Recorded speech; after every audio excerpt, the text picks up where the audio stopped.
Hi, I'm Nick Mott, and I'm the assistant producer at Threshold. And last year, as we were gearing up to release Season 1, I was barely sleeping. I was calling ranchers in Montana to ask about the schools they'd attended as children. I was talking to scientists and government officials to find out how many bison lived in one tiny plot of land 100 years ago. I was fielding calls at all hours of the day and night from my boss, Amy. I started at Threshold a year and a half ago because I believed in telling environmental stories in a way that touched people on a personal level and went way deeper than anything else around.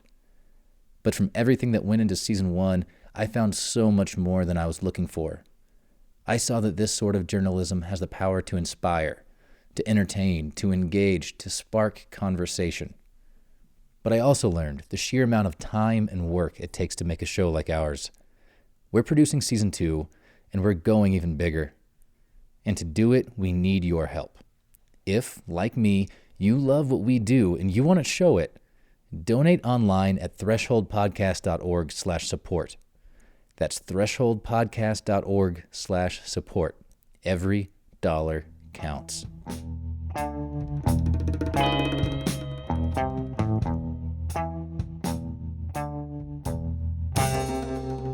For our second-to-last bison-related extra, we're featuring Dustin Ranglack. He's an assistant professor of biology at the University of Nebraska-Kearney. Dustin's one of the country's leading experts on a wild bison herd hidden deep in the Southwest, in a place called the Henry Mountains. About 350 bison roam these canyons and hills, and Dustin calls them the crown jewel of bison conservation. It's an area so remote, they were the last mountains in the lower 48 to be added to a map. And Dustin spent months among the bison of this rugged range. So here's Amy and Dustin talking about what may be the wildest bison in the United States. So tell me about the first time you met the Henry Mountains herd. The first time we actually caught a glimpse of the bison, it was just quite an exciting thing to see these just enormous grazers, these animals out here on the landscape. That it was just in such like a wild setting, because the Henry Mountains, it's just dirt roads, really rough, really rugged. The only place I had seen bison before were in Yellowstone, where when you see them, you're one of 100 cars piled up watching these bison. Here, we were just bouncing along in a pickup truck, and there's some bison, and they were taking off running away from us as soon as they saw us there. There were so many times where I was the only person. 99% of the time, I was the only person watching those bison. And I got to see a lot of really unique things happen that other people just wouldn't have, that I think gave me a kind of a greater appreciation for bison and the powerful animal that they are, and just kind of almost symbolic of the American West. Can you tell me about when you say you got to see some unique things happen that most people don't get to see? Do any particular stories come to mind?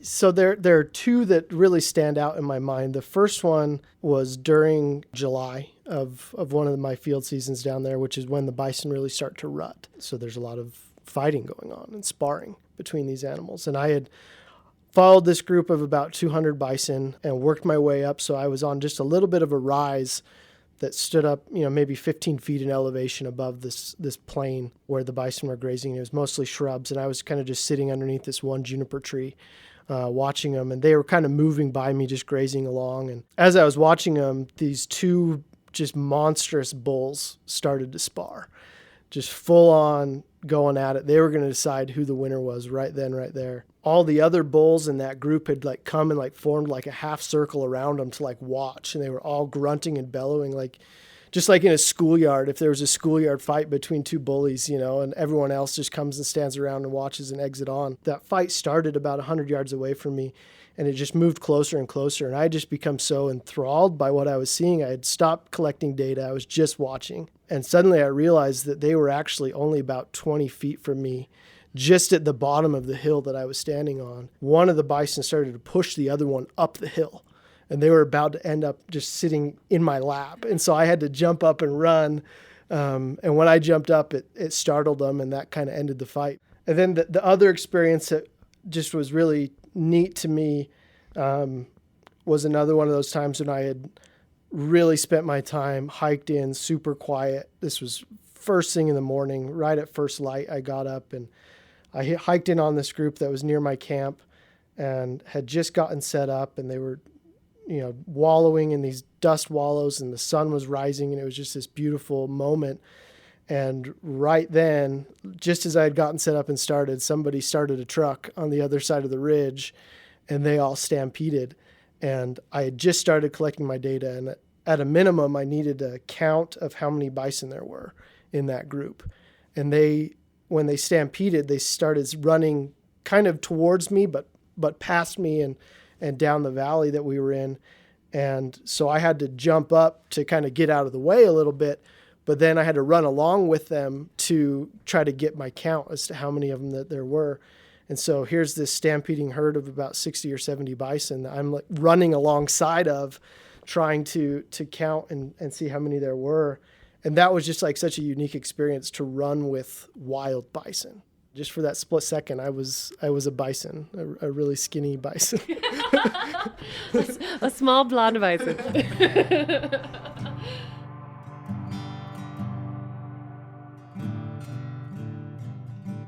What is it when you think about, I kind of love bison? Like, what is it that you are thinking of?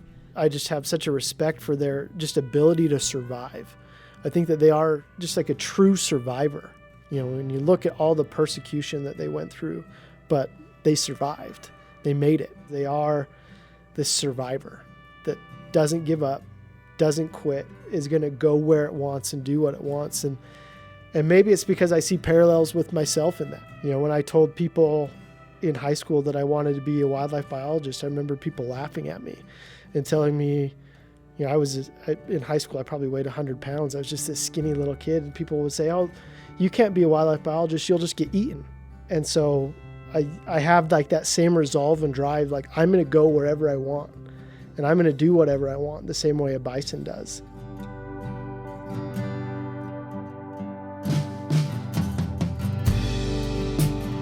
They are a wild animal, and it's a common saying in the bison world that you can get a bison to go wherever you want as long as the bison wants to go there too. And that really just depicts, these are stubborn, bull-headed animals that are going to go where they want and do what they want when they want.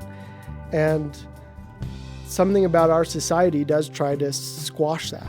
That's kind of our Western ideas, is that, man has governance over nature, and it's our job to control everything. But I think, the more we learn in science and ecology, the more we understand that generally the less man does, the better off everything works. And I think that maybe we need to remember some of that.